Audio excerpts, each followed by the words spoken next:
Good morning. Morning. It's Saturday. It is Saturday all day today. Did you know it's all day Saturday? All day Oh today. man. Yep. Woohoo. We're all just reading the comments now. Yes. Let's see who's here. Oh, So we have it's the weather Tommy. report Is this Tommy morning. actually still here? Sometimes Tommy will come in and say he can't be here. That's right. I would say what the Okay. weather's like here, but I don't need to. Lisa already did. Yeah, that's right. We have Kathy, Chris, my mom, Hillary. Hi, Hillary. June, Betsy.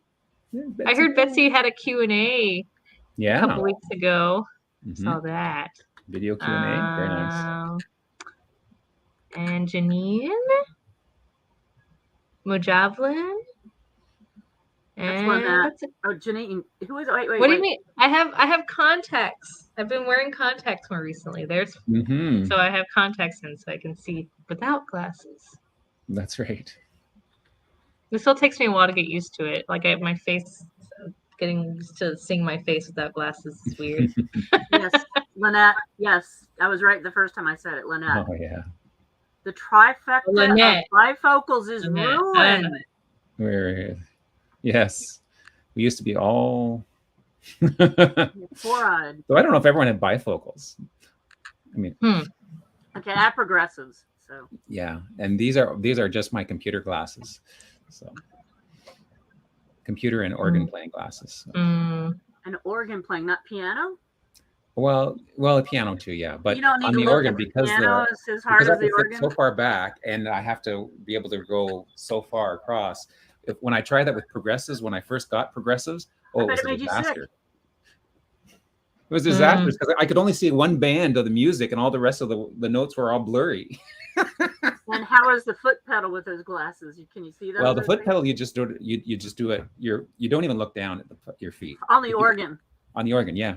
Okay. If you're doing it right, you don't look down at your feet on the pedals. You just feel. You just know where they go. It's like playing the trombone. You just sort of know where the position is. We had this huge organ at college, and one of the professors was the organ professor, and he was like a hobbit size.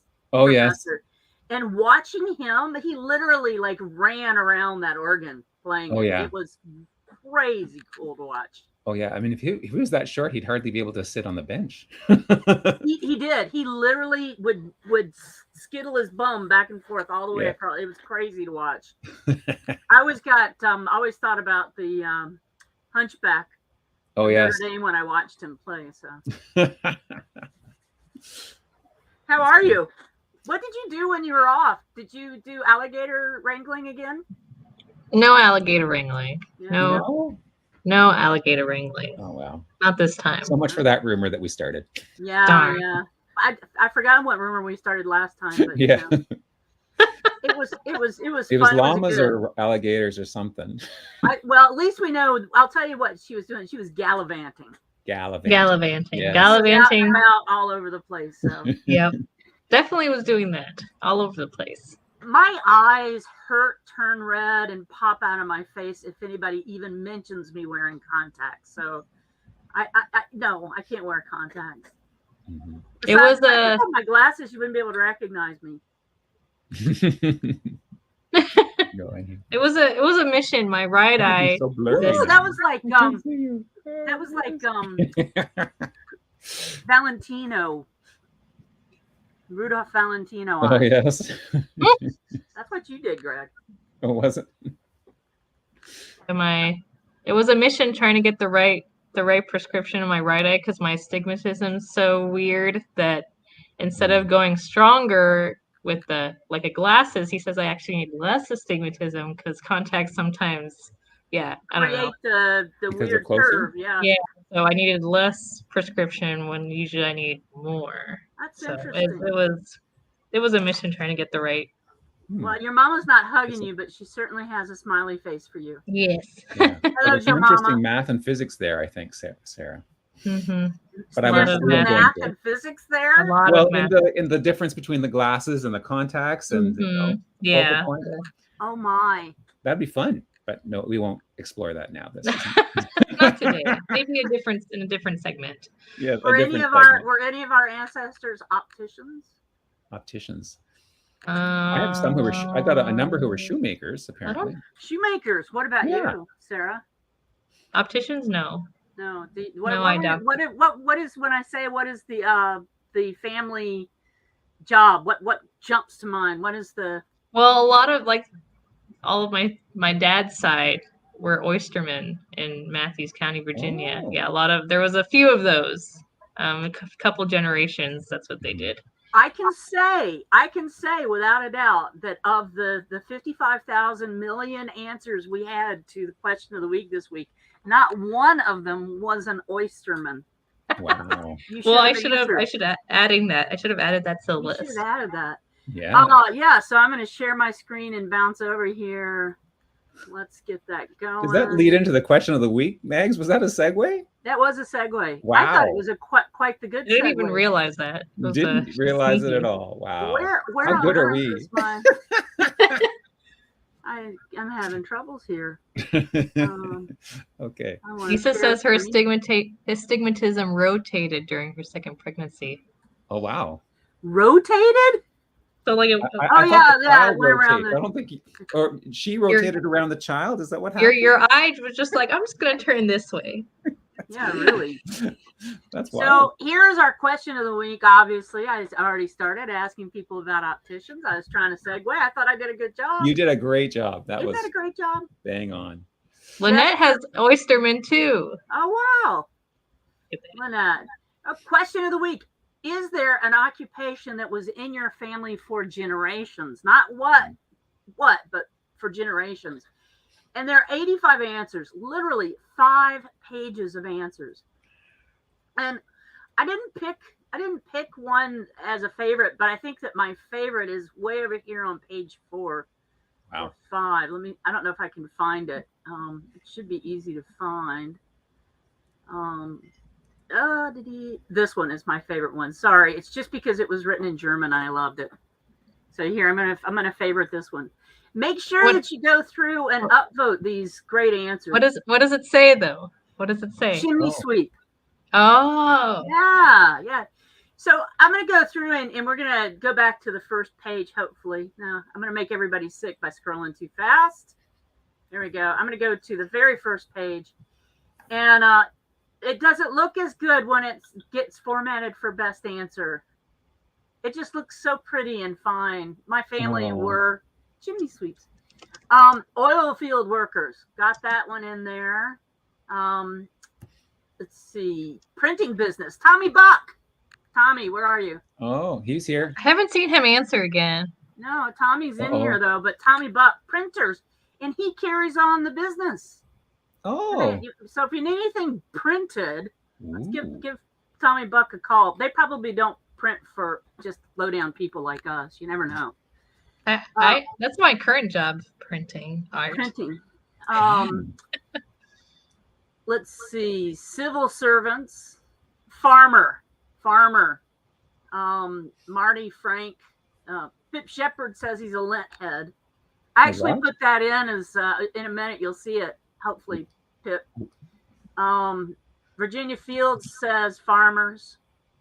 Fishermen from Matthew Sullivan. Gardeners, shoemakers, agricultural laborers. And for a split second, I thought in the trees. I'm like, okay, what agriculture do you have to climb a tree for? But no, that wasn't it. That was Hillary Gadsby. I would love to see Hillary climbing trees. I bet she did a lot as a kid. Let's see. Lawyering. Being a lawyer. Lawyering. Tanners. We had a lot of tanners come up. Farmers. Coal miners. Teaching. Anonymous Marahoof. Teaching was one. Make sure we go through and upvote these great answers. Sheriffs. Law enforcement era people. And she goes back to the Plantagenet. That's Anonymous Pauline. Let's see. Carpenters. Got that a lot. Thomas says the family business for a few generations was an ice company. I did not have that in the list. You should have answered that, Thomas Colonel. Ice company. Ice makers. Well, up here, that was people would bank their ice. They would build these crazy little sub earth level, so it would be below the frost level, and they would build these ice houses sunken in the ground. They'd go out into the lakes in the wintertime, and they would actually go out with a whole bunch of people from the village, and they would cut up ice so that in the summertime they had ice to carry them over for winter, or if they had a crop that they had to protect, they would do that. No taste, no smell. That's fun. Crinoline ice. Wow. Artificial. How do you make artificial ice? Is that one that's made in ice cube tray? Yeah. Yeah, everybody knows that. Yes, yeah. Maritime occupations, Navy, tobacco farmers. We had some of those. Yeah, I know it's spelled with an O, but we pronounce it tobacco. I pronounce tobacco too. Yeah, farmers. So we've got so many great. Oh, and here's one. My son is the 5th prosthesis. Prosthetic. Prosthetist. I'm going to rename that one as the best.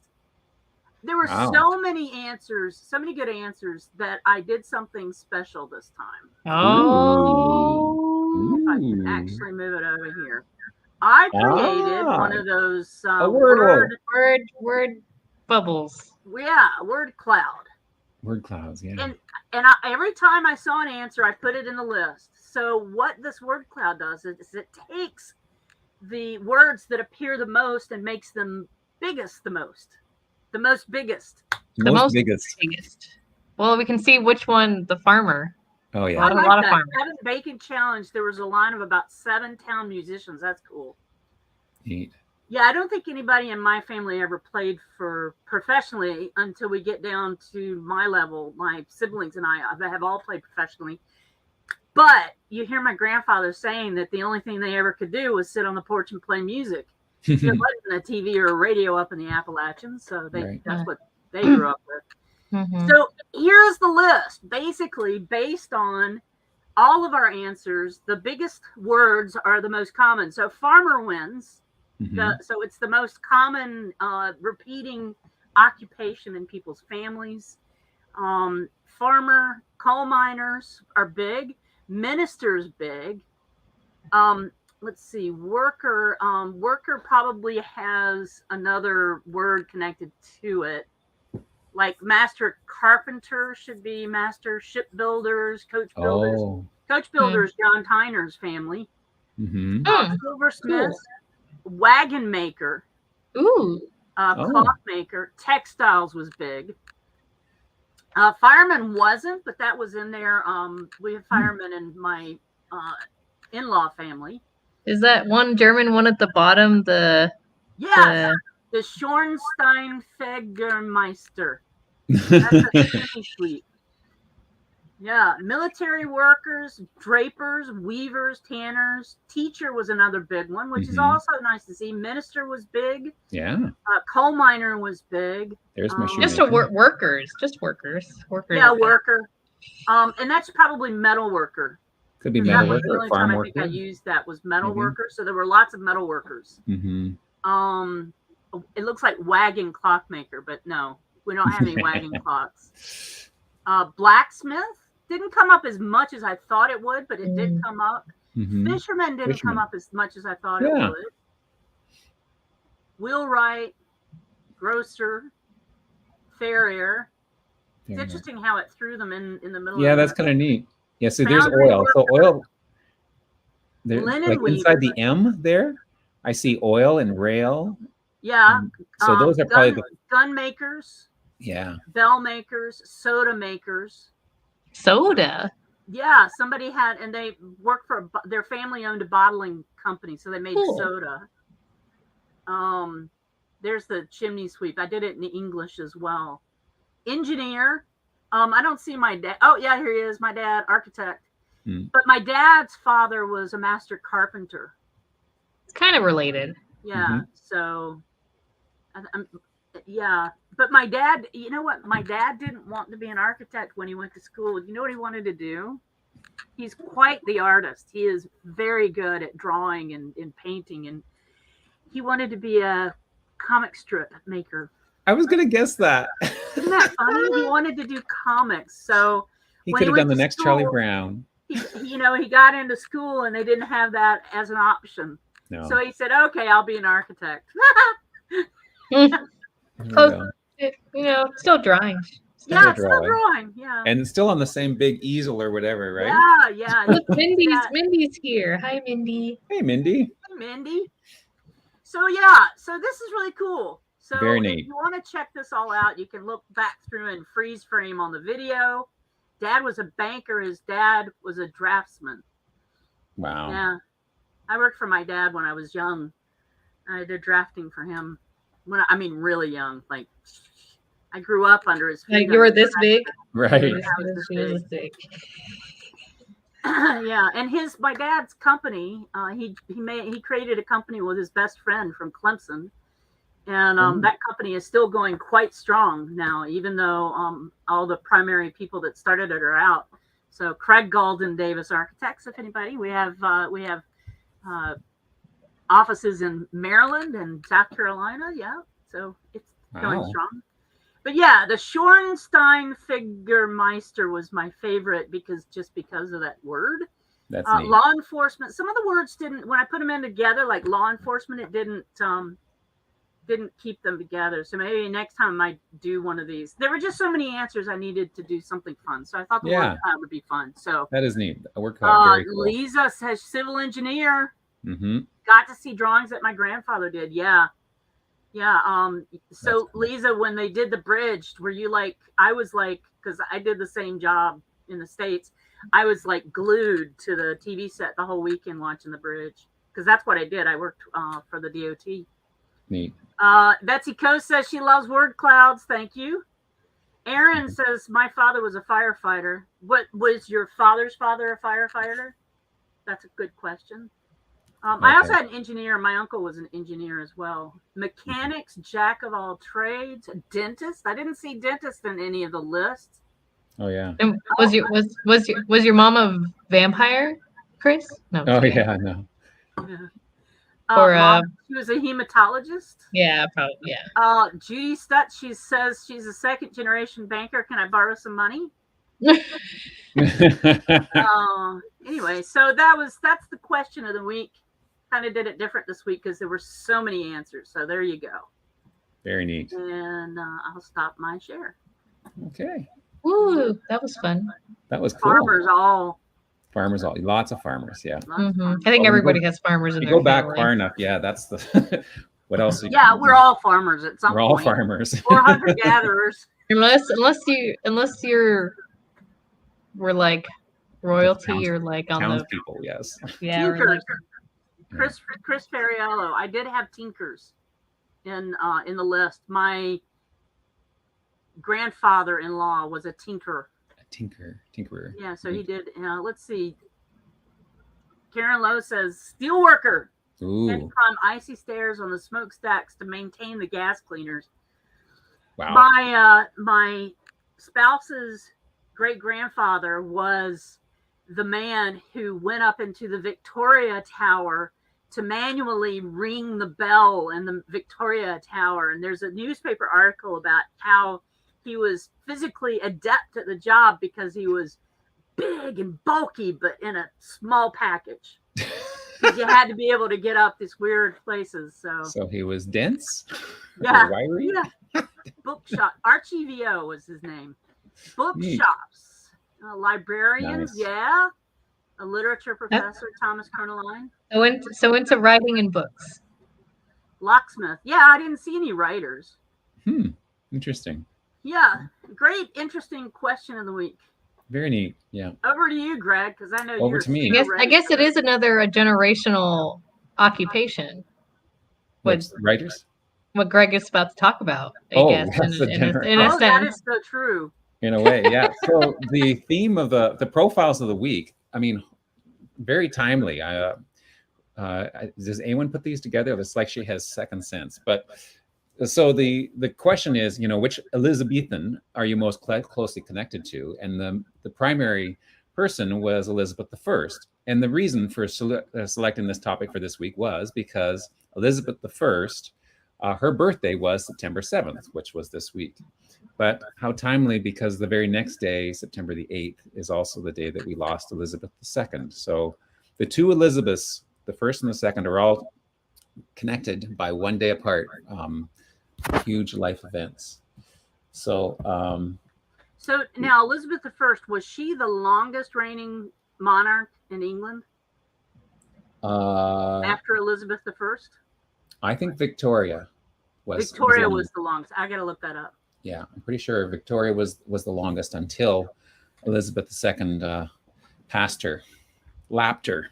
Yeah, that's what I just said. Was Elizabeth II the longest? Oh, Elizabeth II. Yeah, I thought you said first. No, Elizabeth II is the longest. I probably did say first. Yeah. Anyways, Elizabeth I, also known as Elizabeth Tudor, was born in 1533 in Greenwich, in Kent, England. She's the daughter of Henry VIII and Anne Boleyn. And she passed away in 1603 at age 69. So she was Queen of England from 1558 to 1603. So she had a pretty good reign. 45 years. She was preceded by her half-sister Mary I, who was also a daughter of King Henry VIII. And between Henry VIII and Mary I, there was also a son, I think Edward VI, who had a fairly short reign because he passed away as a teenager. He had ill health. But of course, everyone connected with Henry VIII, there was a lot of politics, a lot of wives of Henry VIII, many who didn't go quietly into that dark night, Anne Boleyn being one of them. Anne, of course, was famously beheaded because she was accused of being a traitor or treasonous because she wouldn't give him a son. And then she was beheaded. So he kept on going until he did have a son who was sickly. And as I said, became king briefly. So the queen who was before Elizabeth I, Mary, was the daughter of his first wife, Catherine of Aragon. Anyways, there's a whole pile of history there, and you can read up on that. It's well described in this profile of Elizabeth I, but also in the profiles of Henry VIII and all the other people connected with that. So she was Elizabeth I, known as Gloriana, remembered as one of England's most influential monarchs. She was a direct descendant of the Tudor line through Henry VIII. And her 45 reign was colorized by great successes and a jubilant Elizabethan age. Unlike previous sovereigns, the receipt of the crown would not come as a simple birthright for Elizabeth, which is code for saying there was a lot of politics and a lot of nasty things went on before she became queen. But once she got the position, she held it, and it was good for the kingdom, one would suppose. But you'll notice from her profile, there is no husband and there are no children. So our current monarch, Charles III, and his mother before him, Elizabeth II, are not direct descendants of this Elizabeth. They are, in fact, first cousins first cousins removed, because they share Elizabeth I's grandfather is the direct Henry VII is the direct great of the current line of monarchs, in case you're interested. And so let's talk about Elizabeth II, who just passed away this past Thursday. Her Majesty Elizabeth Alexandra Mary Windsor, Queen Elizabeth II, born in 1926, 21st of April, 1926 in Mayfair, London, and passed away, of course, this past Thursday, 8th of September, in Balmoral Castle, peacefully, as it was. Queen died peacefully at Balmoral this afternoon. And the King and the Queen consort will remain at Balmoral this and return to London tomorrow, which they did yesterday. Yes. So I have a quick family fact for you. The royal family and my family are very closely connected in that the Queen Mother, Elizabeth II's mother, was born in the year 1900, and my grandmother was born in the year 1900. Queen Elizabeth was born in 1926, as was my mother. And I was born in the same year as her youngest son, Prince Edward. So we all have, and in fact, Queen Elizabeth passed away on September 8th at age of 96. And my mother, if she had lived, would have celebrated her 96th birthday 2 days earlier on the 6th of September. So we've always had a close affinity to the royal family because of the years and how that matches up. If we ever needed to remember how old the monarch was, we just had to think back to our own family and figure it out. Greg, your closest on the connection finder is Francis Quarles. Yes. Seems like everybody's closest is Francis Quarles, it looks like. Oh, really? Yeah, Sarah, your closest is Francis Drake. And my closest is, where are you? Well, either Mary Stuart or, Francis Quarles or George Bowes. Oh, no, Francis Walsingham is my closest. Interesting. A lot of Francises. There's a lot of Francis. Yeah. It was a popular name back then. And that goes through my Kimball's back. Yeah. Neat. Cool. And we were talking before the thing. Do you have a direct connection to Elizabeth II? Anybody? As it turns out, I do. In fact, I do. if you're not familiar with this, when you're on someone's page, you just have to go under this menu item here with their ID and go down to relationship to me. And when you click on that, it'll tell you, I am 16th cousins 5 times removed with Queen Elizabeth II. We're cousins. I'm 11th. 5 millionth in line for the throne. A lot of people have to die for you to. What's that? A lot of people are going to have to die if you're going to be. I know. Big. I forgot I was muted. I think I've been talking and. Oh no! Sorry. So you can go through all that. So it goes back to, for me, 1330 to find our common ancestor. I have 12 ancestors in common with the late Queen, but some of you have many more ancestors in common, right, Megs? Yeah. Yeah, Mag just muted herself. Trying to herself. I have let me look at that real quick because I went away from it. I have Windsor 1, right? Yeah, I was 11th once removed from. Yeah, I'm 11th once removed, and I have 3,000 connections, or I've forgotten what it was. It's some huge number. It was over 100. Yeah, I'm a million. No, I don't want to research. Oh, here we go. I've got where is it? That it's 130 common ancestors. Wow. And you can find that down at the bottom of that page. Yeah. Right? Yeah. Go down where it says explore more. So you have 12 more common ancestors. I've got 12. Yeah. Yeah. And then you can choose. But that just means that more people have worked on those lines and connected my family. I go through the Kimballs and the Galdens and all of that are somehow we're all closely connected. So that's fine. Mm-hmm. I don't usually knock on Liz's door when I'm there. So. No, not usually. But now I'd have to knock on Charlie's door. So Charlie. Oh, he's Charlie already. Yes. So this is one of the things they've changed recently with the relationship finder. It used to always keep when it finds your relationship, it says what the closest one is, right? And it defaults to that in this drop-down list, right? And mine was 16 cousins 5 times removed.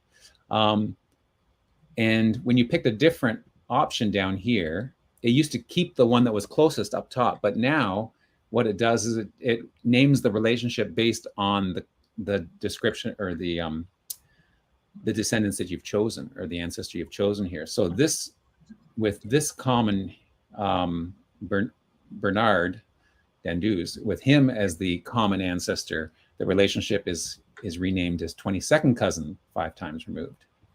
So that's kind of cool. So then you can see all the different types of cousinship.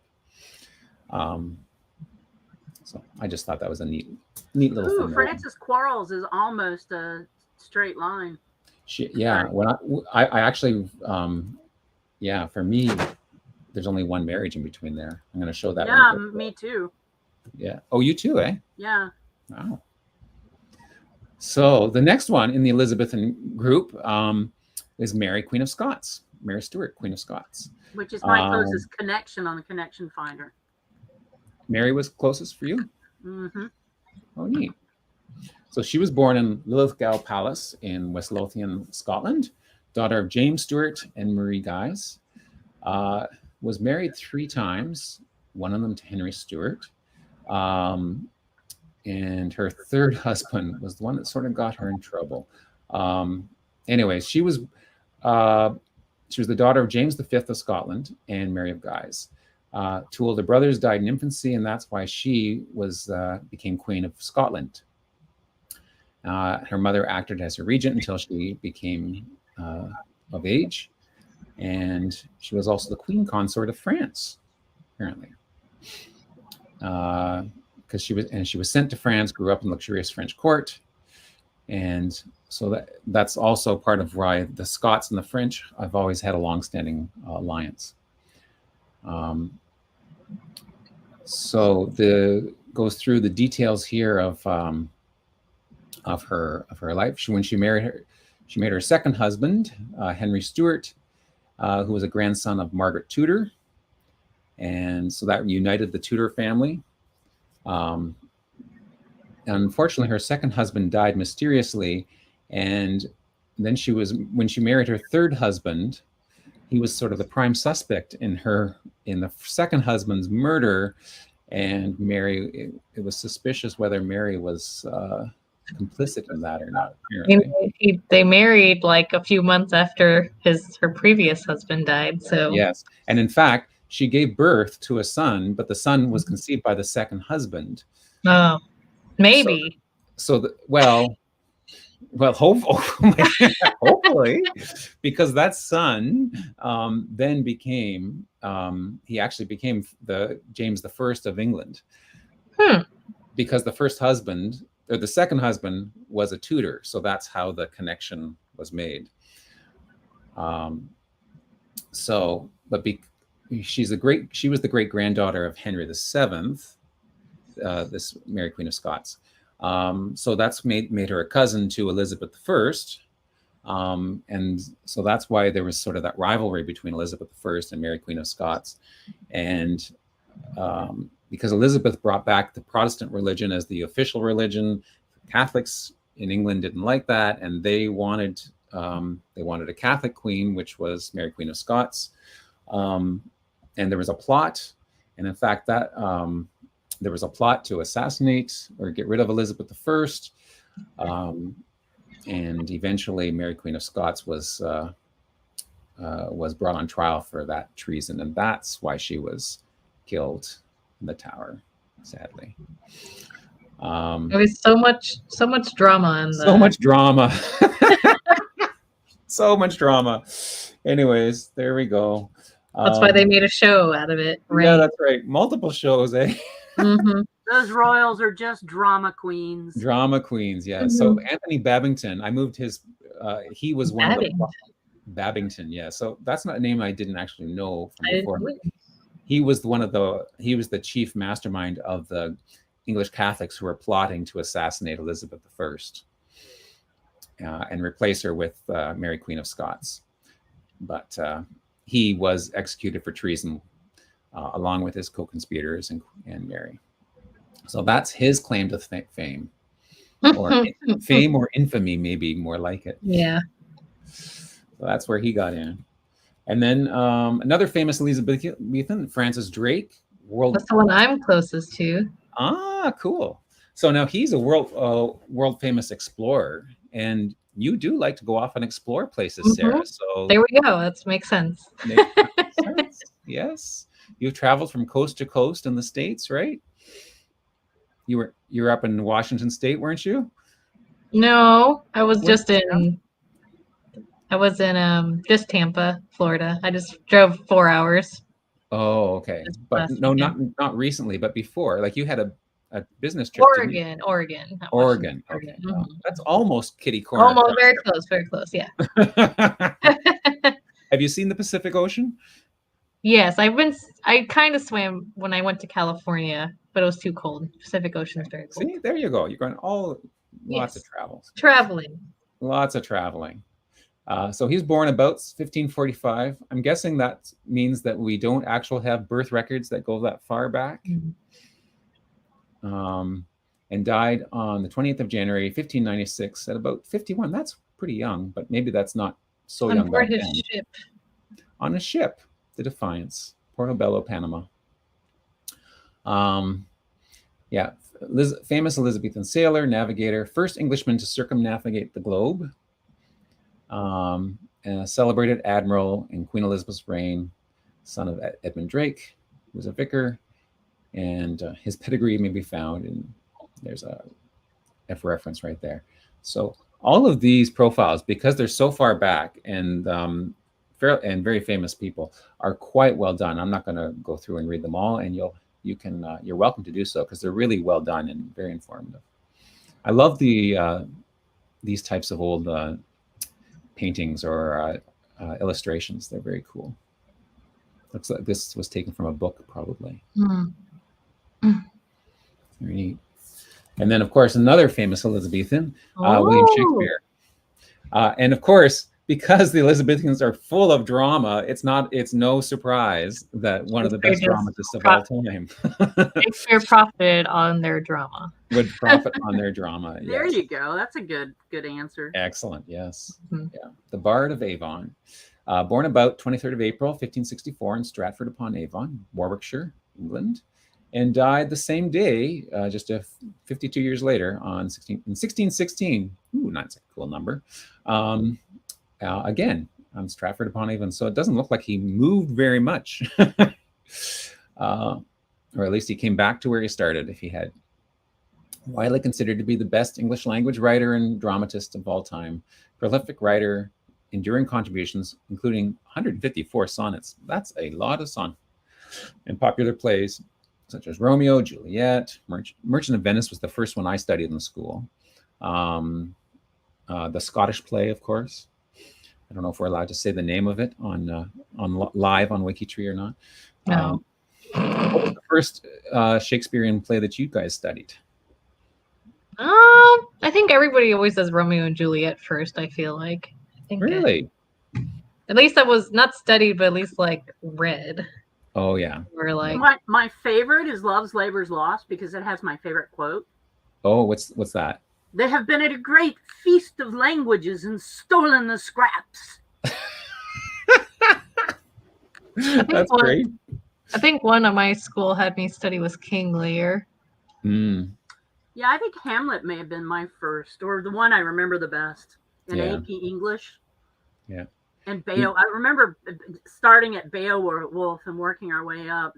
Oh wow! Oh, Beowulf, I like that one. I know it's not Shakespeare, but you know. No, yeah, yeah. So we started in grade 10 was The Merchant of Venice for us, and then we did do Hamlet and then Macbeth. Judy says that Hamlet was her first. Yeah, and that. Wow. So what? And people in the comments are putting down Hamlet. What else have you guys who are watching? What was your first Shakespearean? We wonder. Hey, David Dodd. What was your first Shakespeare play? Mine? I was The Merchant of Venice. The quality of mercy is not strained. It falleth like a gentle rain from heaven. Oh yeah, AP English. But that's how where I did the Shakespeare plays too in AP English. Lisa didn't like Shakespeare. Wow. Anybody want M&Ms? Yeah. Yes, please. So I didn't study Romeo and Juliet in school, but when I was teaching, it was in the curriculum for grade 11, I think, and they did it alongside West Side Story.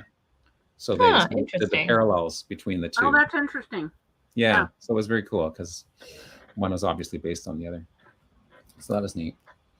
Moving on to the other Francis, the most well-connected Francis, apparently, in the Elizabethan age. Born the 8th of May, 1592 in Romford, Essex, England. Son of James Quarrel and Joan Dalton. Died before the 8th of September, 1644, at about the age of 52. So that seems to be about the general age for these people. He was a well-known poet of the Elizabethan era. Educated at Christ College, Cambridge, where he received a BA degree. He was appointed as a cupbearer on the mission to escort Elizabeth, the daughter of James I, to Heidelberg to marry the Elector, Frederick V. But he returned to England after the situation on the continent soured. His first important work was A Feast for Worms. I'm sure that was a big seller. But it's a paraphrase of the book of Jonah. That's interesting. Well, I guess if you're swallowed by a fish, then maybe you become a feast for worms. I don't know. They've been uncovering some monks that the monks were supposed to, or the people that lived in those the monasteries usually had high level of living. Right. Because they were given lots of great food and stuff. And they've done an archaeological dig recently at one of these great monasteries in England. And they found that the monks were all riddled with worms. Oh, really? Like from bad food. So. Oh, no. Isn't that interesting? That is interesting. Wow. Determined royalist and political writings. But then his house was searched for subversive writings and his manuscripts were burned. Oh, that doesn't sound very good. But he still died of natural causes, so he wasn't beheaded or anything like that. Was buried in the church, St. Olaf. That's a lot of children. Yeah, 9 children. First wife and 8 by his second. Oof, that's a lot of children. 17. Yeah. I think one of our profiles last week, or 2 of our profiles last week, had 17 children. Wow, crazy. But anyways, he's the one who's most connected to a lot of people. So he's 18 degrees from me. Just only one jump. Yeah, that's only one jump. You see, the color only changes once from the green to the yellow. So that means there's only one marriage in between. So you're an in-law of corals.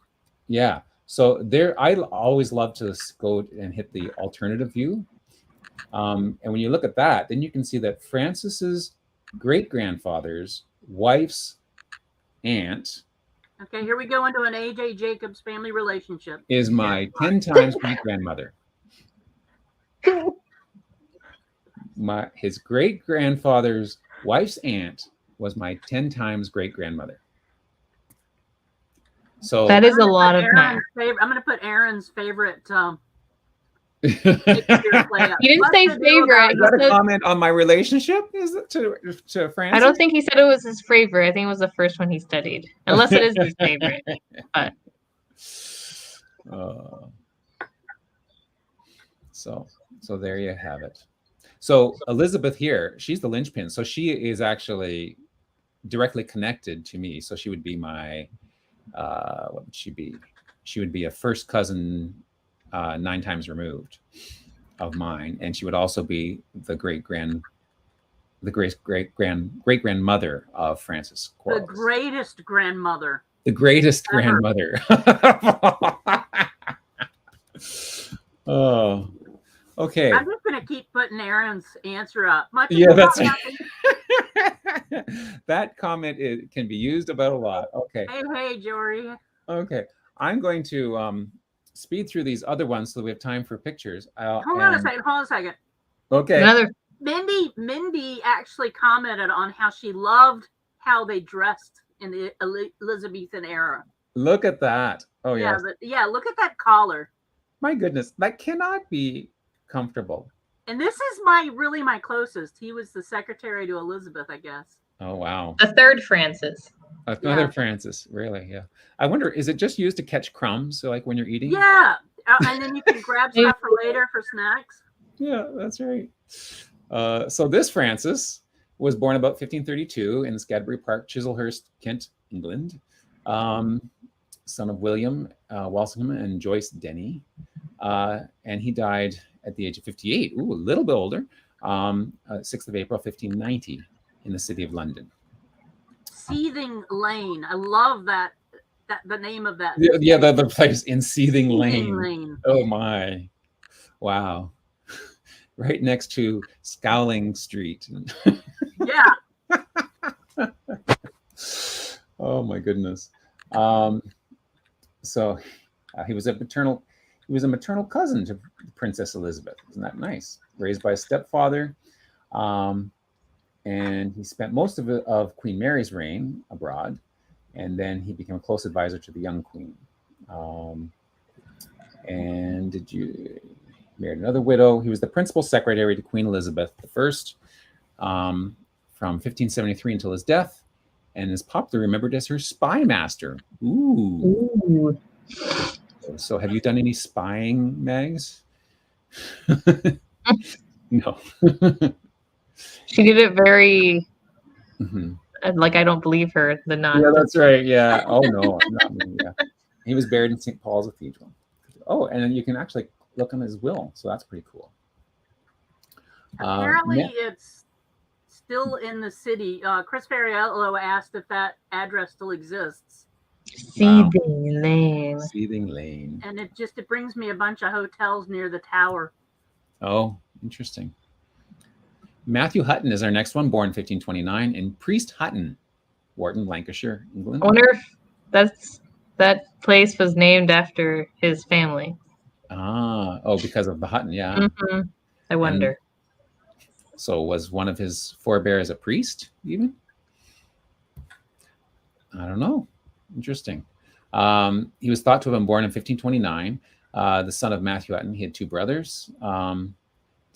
Don't know where he had his early education, but there's his title as novice. Prebendary, rector, Dean of York, prebendary. So what is a prebendary?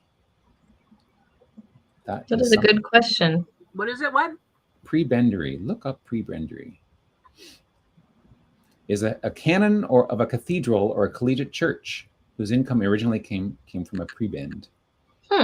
So a canon, so an honorary canon. A canon is like a dean, right? So he's like a dean of a church. Then became a bishop and an archbishop. Because he started off originally as appointed as chaplain, and obviously moved up to bishop. And then he was the Dean of York. The Dean of York. And it was all very political then, too. Yes. Yeah. Bishop, Archbishop of York.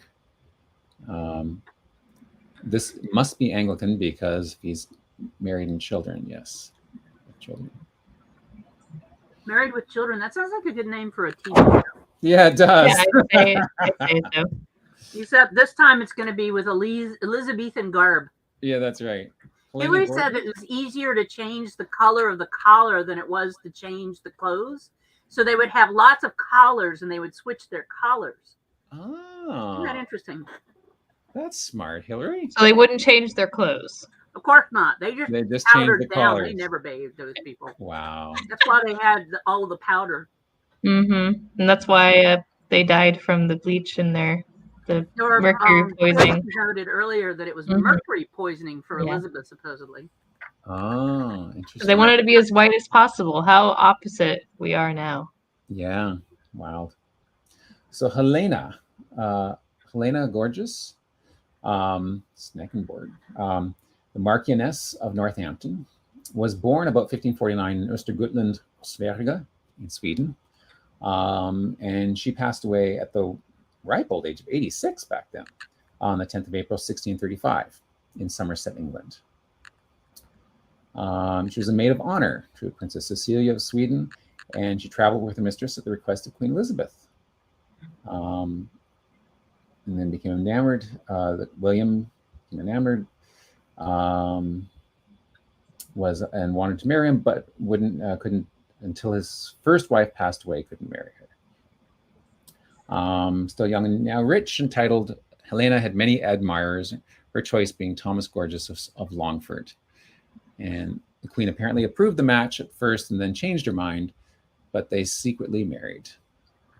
Unfortunately, the husband got imprisoned because of that, because it went against the Queen's wishes. She was the chief mourner at Elizabeth I's funeral. I bet she was. Put my husband in jail. That's a right. That's a title. You can be the chief mourner. Like you're the most Could mourning. be. Yeah. But she was she may have been in prison, but she was back in favor, and when Thomas was released, so I guess they made up. Okay. Look at that. That's pretty impressive garb for a mourner, I guess. There you go, Mindy. Mm-hmm. Next chat you do online, we want to see you in some Elizabethan garb. Not me. St. George, the Sheriff of Yorkshire, Burgess of Knaresborough and Morpeth, and Constable of Barnard Castle. Born in 1527, England somewhere. Died about the 20th of August, 1580, at the age of 53 in Streatham, Durham, England. And he was the sheriff. His claim to fame is the Sheriff of Yorkshire, and married twice. There's a nice little family tree there that we could go into if we wanted to. And so he was a knight, provost. He escorted Mary, Queen of Scots, from Carlisle to Bolton, and his harsh treatment of the captured rebels gave him an unsavory reputation. I wonder if he was the model for the Sheriff of Nottingham, the character from the Robin Hood tales, if he was treated. And then the last one is lettuce. Let's go lettuce. Lettuce sounds better than lettuce. I like some lettuce on that plate. Let us pray. Let us pray. Let us play ball. Lettice, the Countess of Essex and Leicester, was born in Henley-on-Thames, Oxfordshire, England, in November 1543. Passed away on Christmas Day, 1634, at the age of 91. Okay, so I think except for Elizabeth II, who died at 96, I think she wins the race for the oldest surviving person. And that looks like lettuce around her. Oh yeah, that's right. Put lettuce leaves along her collar. Okay. Her father had to go into exile because he was a Protestant during the reign of Mary I, because she was a Catholic queen and had restored Catholicism as the official religion. Briefly, apparently had an affair. But wasn't Dudley Elizabeth's favorite? I thought so too. Or wait a second, Elizabeth. No, Mary Queen of Scots had a connection with Dudley. No, okay. I think. Didn't she have a Dudley here? Oh no, maybe not. Oh well. We have seen Dudley before somewhere here. Yeah. But she did. So apparently, she did marry Robert Dudley, and they had one son. And she was someone else that Elizabeth I was displeased with. This is becoming a theme. She had a third husband. Yes, it was Robert Dudley and Queen Elizabeth had an affair or love. First, the Earl of Leicester. Sorry. Okay. Her will was her possessions were valued at £6,650, showing her a very wealthy woman at the time of her death. That's probably a lot of money back then. I would think so. Yeah. It's nothing to sneeze at now, even. So, anyways, there we have it. A long, protracted Elizabethan tour. Sarah, you have 6 minutes to do photos.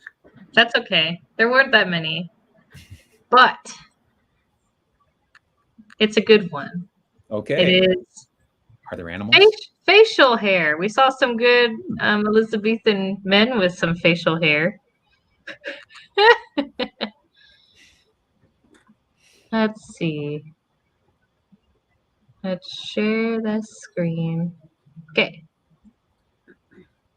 Just have 7 images to look at, so we can do that in 5 minutes. So you have Luke Gage. Nice.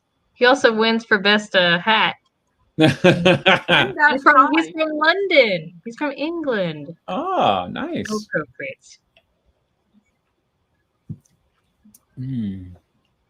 James Harley Bartlett from New Mhm. Brunswick, Canada. Yay! You had to have a Anton. big facial beard to stay warm. Mm. Mhm. Too bad us women would be frowned upon to grow a full beard to keep us warm. Luvius Luvius, yeah, I guess. That's an Morris. And his actual first name, he goes by Evangel. Luvius Morris. Huh. So that's the male version of Evangeline, I guess. Evangel. It's a scruffy one. Scruffy beard. This guy. I saw this one earlier. He has a Santa beard. He has a Santa beard. Doesn't say where or when, but let's look at his profile. Tennessee and Illinois. Mm-hmm. That's great that pop-up now has so much information in it, eh? Mm-hmm. When you hover over it, yeah. Yeah, I do like that. So let's see. I don't think everybody in this photo has facial hair. No, just the middle guy, just the top row. No, the three on the top all have some.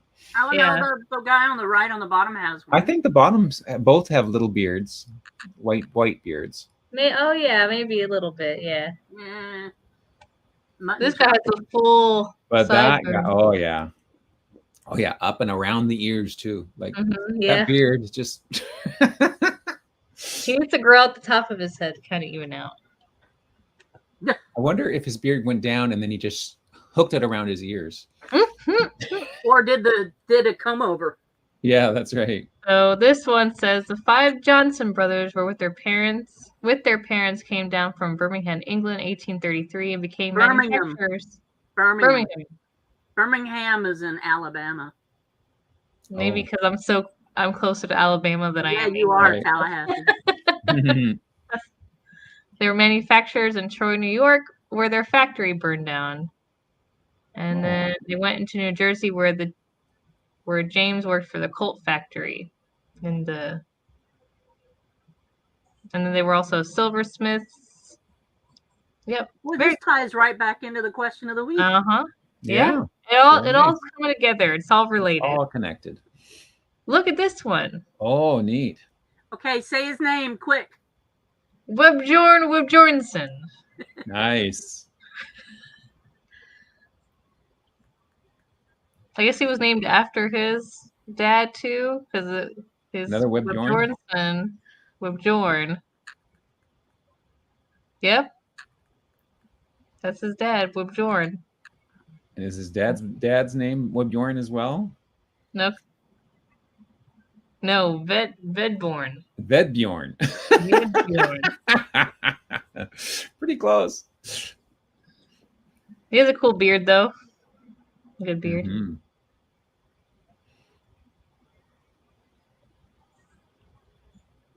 Is that Henry Thompson and Monaco? Monaco. Yeah, look at the little palm tree in the back there. Yeah. I wonder if he lived there. He was just. Oh no, he was born in India. Neat. Died in BC. And came into Canada. Cool. Wow. Married in England. He served England. the Canadian Northwest Mounted Police during the Real Rebellion. Oh. And he was superintendent of the Burma Police. That's cool. That's a cool guy. Oh my. Look at all the places somebody should work on his profile. I feel like he'd have a nice profile. Oh yeah, because look, he was born in India. Oh, Canada! Come on, Canadian people. Married in England, died in Canada, but at some point lived in Monaco too. So I love the source. His grandson John. That's it. Yeah. Yep. Well, that was the last one, guys. That was the last photo. It ended on a good note. We have a minute left. That's just a teaser. I'm gonna steal your screen real quick. Sorry. I was trying to. Sorry. There we go. We do have the WikiTree challenge coming up for week 8 or challenge 18 to register to research Olivia Newton-John. You can find this in the G2G feed. Then the Source-a-thon is coming up. If you're interested in doing the Source-a-thon, you can still register. What date is that? What date is the Source-a-thon? That is the October 1st weekend. where I have 50,000 things going on that weekend. You always Yeah, have you're doing something Christmas. going on. I know. I gotta stop. I just need to sit still for a while. You just need to. I think I have a And then wedding. I if have to you play want for to that donate a weekend. prize to the Source-a-thon, there's also a feed for that. So you can get into that. But that's the latest and greatest from the G2G feed. There were no animals in any of the pictures except for humans. Well, because facial hair, I guess. I was thinking we might have a little Billy goat with Billy a goat, yeah. little beard. My cat, she likes to lay on my neck. Looks like she's giving me a beard. There you go. Oh. That works. That works. Joe Mama's got to run. Okay.